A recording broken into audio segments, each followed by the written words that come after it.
ছোটবেলা থেকেই মানুষের ধাক্কা উষ্টা গুতা খাইবে মানুষ হয়েছি।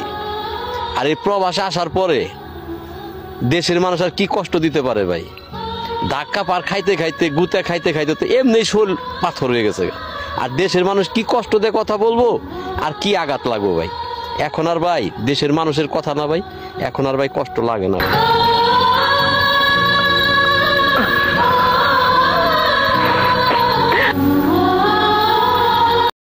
ছোটবেলা থেকেই মানুষের ধাক্কা উষ্টা গুতা খাইবে মানুষ হয়েছি। আর এই প্রবাসে আসার পরে দেশের মানুষ আর কি কষ্ট দিতে পারে ভাই? ধাক্কা পার খাইতে খাইতে গুতা খাইতে খাইতে তো এমনি শোল পাথর হয়ে গেছে। আর দেশের মানুষ কি কষ্ট দিয়ে কথা বলবো আর কি আঘাত লাগবো ভাই? এখন আর ভাই দেশের মানুষের কথা না ভাই, এখন আর ভাই কষ্ট লাগে না।